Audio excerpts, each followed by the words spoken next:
Alors bonjour à toutes et à tous. J'aurais bien aimé être à vos côtés aujourd'hui, mais malheureusement, je suis retenu à Lyon par un exécutif du Conseil régional Rhône-Alpes.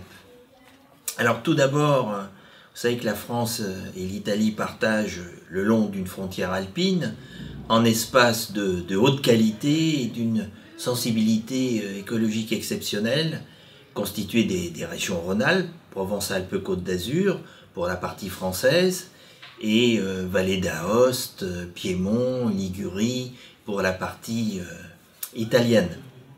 Nos régions sont cependant toutes confrontées à une qualité de l'air dégradée, avec notamment une vraie problématique de non-conformité réglementaire pour les particules PM10. Face à cet enjeu sanitaire majeur qui concerne 17 millions de personnes, nous avons choisi de nous unir pour trouver ensemble des solutions. Alors cette union se concrétise depuis plusieurs années maintenant par des travaux de recherche et d'expertise communs. Nous avons fait nos premiers pas ensemble avec le projet AERA en 2009, puis nous avons progressé avec le projet Parterra qui s'achève maintenant, et nous poursuivons encore avec le projet Cher qui vient de démarrer. Ce partenariat prend aussi son sens au niveau des politiques locales par la nécessité de proposer de nouvelles stratégies territoriales pour traiter durablement les questions liées à la protection de l'air. Ces partenariats sont d'autant plus pertinents qu'ils apportent leur contribution à la réponse du contentieux européen sur les dépassements de valeurs réglementaires pour les particules PM10, qui visent l'amélioration des conditions sanitaires de nos territoires et au final la préservation de notre environnement. En outre, nos régions ont des caractéristiques similaires en termes de sources de pollution, trafic, production d'énergie et d'urbanisation, grands axes centre urbain, zone rurale peu dense, réseau routier important, justifiant d'autant la mise en œuvre d'actions concertées et transfrontalières.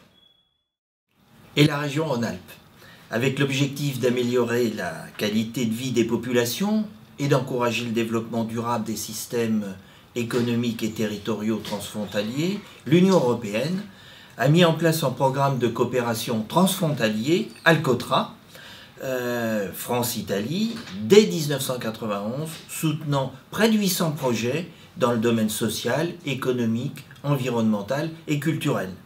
Devenue autorité de gestion du programme Alcotra pour la prochaine période 2014-2020, la région Rhône-Alpes, dont j'assume la vice-présidence en charge de la santé et de l'environnement, sera responsable du bon emploi de la dotation de 198 millions d'euros sur 4 axes prioritaires qui font une large part à l'innovation, à l'adaptation au changement climatique, à la transition énergétique vers une économie moins carbonée et à la protection et à la valorisation des ressources naturelles. Cette position est d'autant plus importante pour la région car elle se voit confier par l'État en rôle de chef de file.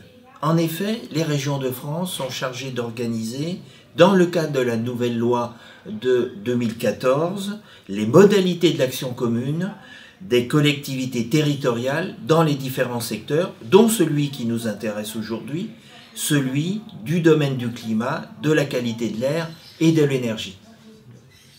Et puis 2015, c'est l'année de la conférence mondiale sur le climat. La France présidera cette année la COP21. Si cette conférence internationale est cruciale sur l'avenir du climat, elle doit aussi nous rappeler qu'il est primordial de travailler à la synergie des politiques air, énergie, climat. Cette vision doit s'appliquer à différentes échelles, transfrontalières, nationales, régionales, locales. En tant qu'élus, il est de notre responsabilité de mieux intégrer les enjeux croisés air, énergie, climat, afin que les politiques mises en œuvre soient vectrices de synergie et non d'antagonisme. 4 domaines sont particulièrement concernés: maîtrise de l'énergie et air intérieur, maîtrise de l'énergie et air extérieur, énergie renouvelable et qualité de l'air, extérieur et intérieur, transport et efficacité énergétique. Des projets transfrontaliers comme Parterra ou Cher constituent une formidable opportunité de coopération pour faire face aux défis en cours et à venir que nous ne pouvons mener de manière isolée, tant dans l'amélioration de notre compréhension de phénomènes complexes, comme la pollution de l'air, que pour mettre en œuvre les mesures d'amélioration durable de notre environnement au profit du bien-être des populations. Ensemble, nous pouvons construire, avec l'aide des programmes européens, les actions qui permettront la préservation de nos territoires et de la santé de nos concitoyens. C'est pourquoi nous espérons pouvoir poursuivre avec vous nos collaborations sur la période 2014-2020 et au-delà. Bons travaux et puis à bientôt.